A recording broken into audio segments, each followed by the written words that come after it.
আসসালামু আলাইকুম ওরহমতুল্লাহি ওয়াবারাকাতুহু। Welcome back to my channel. আমার প্রিয় প্রিয় আপু এবং ভাইয়ারা, আপনারা সবাই কেমন আছেন? নতুন আরেকটি ভিডিওতে আপনাদের সবাইকে ওয়েলকাম করছি। আশা করছি সবাই যে যেখানে আছেন, যে অবস্থাতে আছেন, ভালো আছেন। আমরাও আলহামদুলিল্লাহ মহান আল্লাহ তাআলার অশেষ রহমতে ভালো আছি। তো আজকের ভিডিওটা আমি সকাল থেকেই শুরু করেছি।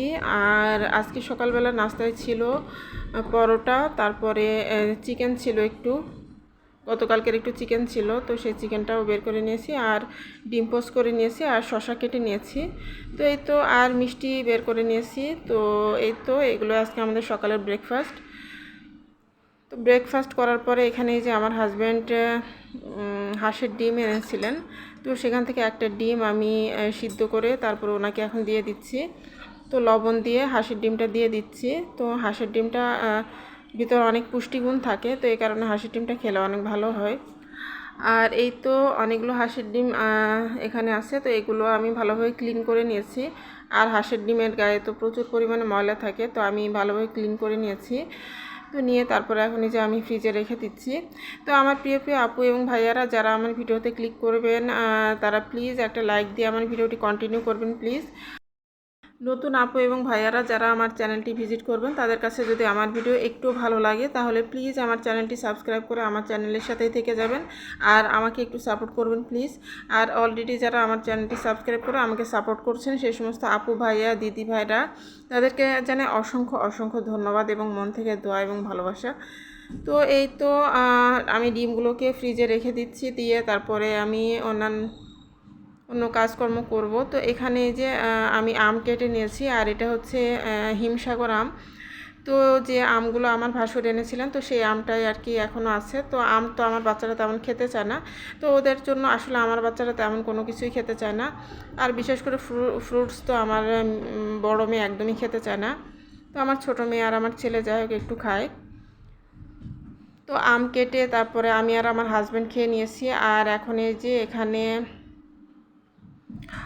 আমার হাজব্যান্ড মাছ নিয়ে এসেছেন, তো সেই মাছগুলোকে আমি ভালোভাবে ক্লিন করে নিয়েছি, মানে খুব ভালোভাবে ধুয়ে নিয়েছি। নিয়ে তারপরে এখন এই যে আমি সব মাছগুলো আলাদা আলাদা করে নিয়েছি, নিয়ে তারপরে এখন এই যে বক্সে করে তারপর ডিপ ফ্রিজে রেখে দিব। আর আমার প্রিয় আপুরা তো জানে যে আমি আমাদের মাছ কোথা থেকে নিয়ে আসে। তো আমাদের মাছ তো আনে এনে হচ্ছে লেক থেকে। তো আমাদের যে বাগান আছে, তো বাগানের পাশে যে লেকটা, ওই লেক থেকে আমাদের মাছ নিয়ে আসে।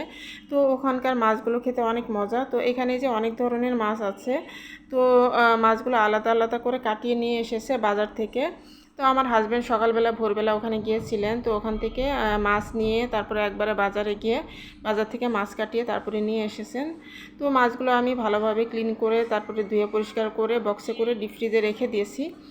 আর এখন এই যে আমি দুপুরে রান্নায় চলে এসেছি। আর আজকে আমি রান্না করব শুটকি, পটল আর কাঁঠালের বিচি দিয়ে একটা তরকারি, তো সেটা এখন রান্না করে নিচ্ছি। তো এই যে শুটকিটাকে আমি ভালোভাবে আর কি পরিষ্কার করে ধুয়ে নিয়েছি, নিয়ে তারপরে এখন এই যে তেলের মধ্যে দিয়ে দিলাম, আর সরিষার তেলের মধ্যে দিয়ে দিলাম, দিয়ে তারপরে হালকাভাবে আমি ভেজে নিব। তো খুব কড়াভাবে ভাজবো না, কারণ কড়াভাবে ভাজলে আবার শুটকিটা অনেক বেশি শক্ত শক্ত হয়ে যাবে। তো অত বেশি শক্ত হয়ে গেলে আবার আমার কাছে খেতে ভালো লাগে না। তো এই তো, আমি শুটকিটাকে হালকাভাবে ভেজে নিব, নিয়ে তারপরে যে এখন তুলে নিচ্ছি। আর এই শুটকিটা আমি অনেকক্ষণ আর কি মানে ছোট ছোট টুকরো করে কেটে তারপরে আমি পানিতে ভিজিয়ে রেখেছিলাম। তো আমি নর্মাল পানিতেই ভিজিয়ে রেখেছিলাম, নিয়ে তারপরে 5-6 বারের মতো ভালোভাবে আর কি পরিষ্কার করে ধুয়ে নিয়েছি। 5-6 বার পানি দিয়ে খুব ভালোভাবে পরিষ্কার করে ধুয়ে নিয়েছি, কারণ শুটকির ভিতরে তো অনেক বালি থাকে। তো এই তো, এখন এই যে আমি শুটকিগুলোকে ভেজে তুলে নিয়েছি, নিয়ে তারপরে আমি কালো জিরা ফোড়ন দিয়ে দিলাম। তো এই তো, কালো জিরাটা ফোড়ন দিয়ে তারপরে আমি এখন এই যে এর মধ্যে আমি রসুনের কোয়া দিয়ে দিলাম। তো রসুনের কোয়াগুলো দিয়ে তারপরে মোটামুটি আর হালকাভাবে আর কি ভেজে নিব, নিয়ে তারপরে পেঁয়াজ কুচি দিয়ে দিব। তো আসলে শুটকি তরকারিটা তো আসলে সবাই মোটামুটি পছন্দ করে, তো আমারও অনেক পছন্দ। তো অনেকভাবেই খাওয়া যায়, তো এক একজন এক একভাবে খেয়ে থাকে। তো এই তো, এখন এই যে আমি পেঁয়াজটা দিয়ে তারপরে রসুন পেঁয়াজ একসাথে খুব ভালোভাবে ভেজে নিব, নিয়ে তারপরে আমি অন্যান্য মশলাগুলো অ্যাড করে দিব। তো আমার প্রিয় প্রিয় আপু ভাইয়ারা, আসলে আমাদের বিল্ডিংয়ের পাশে মানে কাজ হচ্ছে, বিল্ডিং তৈরি করতেছে, এই কারণে প্রচুর পরিমাণে শব্দ আসে। যা সারাদিন মানে 12 বাড়ি আর কি, সারাদিন এত পরিমাণে শব্দ আসে যে মানে প্রচণ্ড মানে বিরক্ত লাগে। তো আসলে ভয়েস দিতে গেলেও শব্দ চলে আসে, তো অনেক কষ্ট করেই ভয়েস দিতে হয়। তো আসলে গতকালকে তো ভিডিও রেডি করিনি, তো আজকে দিনের বেলা ভিডিও রেডি করে তারপরে ভয়েস দিচ্ছি। তো আপনারা প্লিজ ক্ষমার সুন্দর দৃষ্টিতে দেখবেন। সূরা ইয়াসিন। বিসমিল্লাহির রহমানির রহিম। রহমান রহিম আল্লাহ তাআলার নামে। ইয়াসিন। এ জ্ঞানগর্ভ কোরআনের শপথ। তুমি অবশ্যই রাসূলদের একজন। নিঃসন্দেহে তুমি সরল পথের উপর প্রতিষ্ঠিত রয়েছ। পরাক্রমশালী ও পরম দয়ালু আল্লাহ তাআলার কাছ থেকেই এ কোরআনের অবতরণ, যাতে করে এর মাধ্যমে তুমি এমন একটি জাতির লোকদের সতর্ক করে দিতে পারো যাদের বাপ দাদাদের ঠিক এভাবে সতর্ক করা হয়নি, ফলে তারা গাফেল হয়ে রয়েছে। তাদের অধিকাংশ লোকের উপরই আল্লাহ তাআলার শাস্তি বিধান অবধারিত হয়ে গেছে, তাই তারা কখনো ঈমান আনবে না। ওদের গলদেশ সমূহে মোটা মোটা বেড়ি পরিয়ে দিয়েছি, যা ওদের চিবুক পর্যন্ত ঢেকে দিয়েছে, ফলে তারা ঊর্ধ্বমুখী হয়ে আছে। আমি তাদের সামনে পেছনে জাহেলিয়াতের প্রাচীর দাঁড় করিয়ে দিয়েছি এবং তাদের দৃষ্টি ঢেকে দিয়েছি, ফলে তারা কিছুই দেখতে পায় না। এই অবস্থায় তুমি তাদের আল্লাহর আযাব সম্পর্কে সাবধান করো বা না করো, উভয়টাই তাদের জন্য সমান কথা। তারা কখনোই ঈমান আনবে না। তুমি তো কেবল এমন লোককেই সতর্ক করতে পারো যে আমার উপদেশ মেনে চলে এবং সে অনুযায়ী দয়াময় আল্লাহ তাআলাকে না দেখে ভয় করে। হ্যাঁ, যে আল্লাহ তাআলাকে ভয় করে তাকে তুমি ক্ষমা ও মহা প্রতিদানের সুসংবাদ দান করো। আমি মৃতকে জীবিত করি, যা কিছু তারা নিজেদের কর্মকাণ্ডের চিহ্ন হিসেবে এই পৃথিবীতে ফেলে আসে, সেগুলো সবই আমি যথাযথভাবে লিখে রাখি।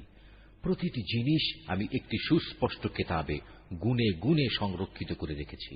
হে নবী, এদের কাছে তুমি একটি জনপদের দৃষ্টান্ত পেশ করো, যখন তাদের কাছে আমার পক্ষ থেকে কয়েকজন রসুল এসেছিল। যখন আমি তাদের কাছে 2 জন রসুল পাঠিয়েছি, তখন তারা এদের উভয়কেই অস্বীকার করেছে। এরপর আমি তৃতীয় একজন নবী দিয়ে তাদের সাহায্য করেছিলাম। অতঃপর তারা সবাই তাদের কাছে এসে বলল, আমরা অবশ্যই তোমাদের কাছে রসুল হিসেবে আবির্ভূত হয়েছি। কথা শুনে তারা বলল, তোমরা তো দেখছি আমাদের মতো কতিপয় মানুষ ছাড়া আর কিছুই নাও। আসলে দয়াময় আল্লাহ তাআলা আমাদের জন্য কিছুই পাঠাননি, তোমরা অযথাই মিথ্যা কথা বলছ। তারা বলল, আমাদের মালিক একথা ভালো করেই জানেন, আমরা হচ্ছি অবশ্যই তোমাদের কাছে পাঠানো তার কয়েকজন রসুল। তোমাদের কাছে সুস্পষ্ট করে আল্লাহর বাণী পৌঁছে দেওয়া ছাড়া আমাদের আর কোনো দায়িত্ব নেই।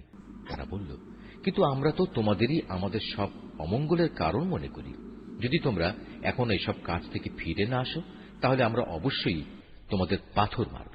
উপরন্তু তোমাদের অবশ্যই আমাদের কাছ থেকে আরো কঠিন শাস্তি স্পর্শ করবে। তো আসলে প্রচণ্ড সাউন্ড আসতেছিল বাইরে থেকে, এই কারণে আমি ভয়েসটা ঠিকমতো দিতে পারিনি। তো এই কারণেই আমি কোরআনের যে অর্থ, তো সেটাই চালু করে রেখেছিলাম। তো ওটা দিয়েই আর কি হয়েছে। আর আপনারা তো দেখেছেনই যে কিভাবে আমি শুটকি ভুনাটা আর কি করেছি। তো তরকারি দিয়ে আর কি কাঁঠালের বিচি দিয়ে কিভাবে শুটকি ভুনাটা করেছি, তো আপনারা তো দেখেছেনই। আর সবাই তো জানেই কিভাবে করতে হয়। তো রেসিপি তো সবাই মোটামুটি জানে, আর এক একজন এক একভাবে করে থাকে। তো শুটকি তরকারিটা যেভাবে রান্না করা হোক সেভাবেই খেতে অনেক ভালো লাগে। তো এই তো আমার রান্নাটা হয়ে গেছে। আর এখন এই যে আমি আমার কিচেনটাকে ক্লিন করে নিব। তো এই তো আমার এই যে কিচেনটা ভালোভাবে ক্লিন করে নিচ্ছি, নিয়ে তারপরে আমি হচ্ছে একদমই মানে পরিষ্কার করে নিব, চুলাটাকেও আমি ক্লিন করে নিব। তো এই তো আমি আমার যে পাতিল, তারপরে কড়াই বা প্লেট বাটি যা কিছু জমেছিল, তো সেগুলো আমি ভালোভাবে ক্লিন করে নিচ্ছি। তো আসলে অনেক বেশি নয়েজ আসার কারণে আজকে ঠিকমতো ভয়েস দিতে পারিনি। তো আমার প্রিয় প্রিয় আপু ভাইয়ারা প্লিজ ক্ষমা সুন্দর দৃষ্টিতে দেখবেন। তো আসলে প্রচণ্ড ঝামেলা হয়, আর রাতের বেলা ভয়েস না দিলে সে পরের দিনে আর কি দিনের বেলা ভয়েস দেওয়া যায় না। তো আজকে অনেক কষ্ট করে আর কি ভিডিওটা মেক করেছি। তার কারণ হলো যে আমার একদিন পর পর ভিডিও দেওয়ার কথা, কিন্তু তারপরে ভাবলাম যে আজকে ভিডিওটা দিয়ে ফেলি।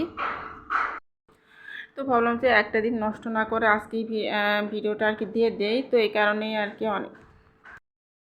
জান্নাতে প্রবেশ করো। সেখানে গিয়ে জান্নাতের নিয়ামত দেখে সে বলল, আফসোস, যদি আমার জাতি এ কথাটা জানতে পারত। আমার মালিক আমাকে মাফ করে দিয়েছেন এবং আমাকে তিনি সম্মানিত মানুষদের দলে শামিল করে নিয়েছেন। তার হত্যাকাণ্ডের পর তাদের শায়েস্তা করার জন্য আমি তার জাতির উপর আসমান থেকে কোনো বাহিনী পাঠাইনি, না এ ক্ষুদ্র কীটদের শাস্তি দেওয়ার জন্য আমার তেমন কোনো বাহিনী পাঠানোর প্রয়োজন ছিল। আমি যা করেছি তা ছিল একটিমাত্র বিকট গর্জন, তাতেই ওরা সবাই নিথর নিস্তব্ধ হয়ে গেল। বড়ই আফসোস এমন সব বান্দাদের উপর, তাদের কাছে এমন একজন রসুলও আসেনি যাদের তারা ঠাট্টা বিদ্রুপ করেনি।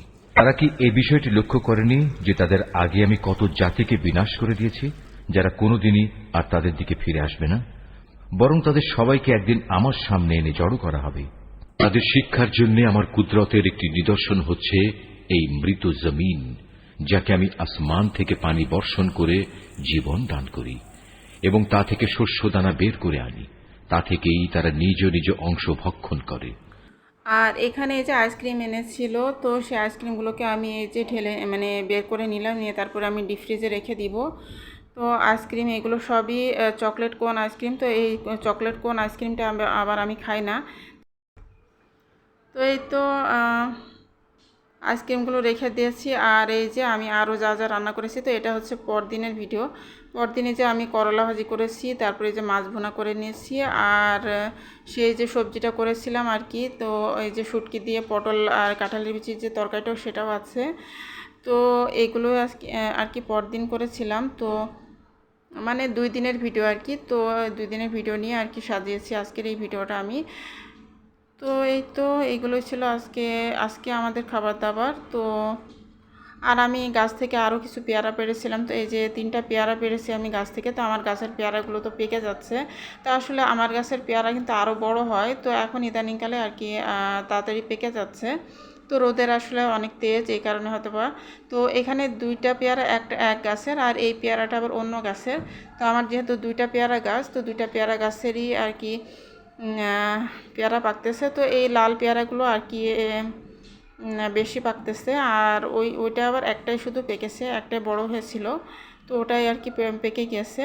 তো এই তো আমি এখন এই যে পেয়ারাগুলো কেটে নিয়ে একটা পেয়ারা আর কি কেটে নিয়েছি, নিয়ে তারপর আমরা সবাই মিলে খেয়ে নিব। তো আজকের মতো এখান থেকে বিদায় নিচ্ছি। আল্লাহ হাফেজ, আসসালামু আলাইকুম।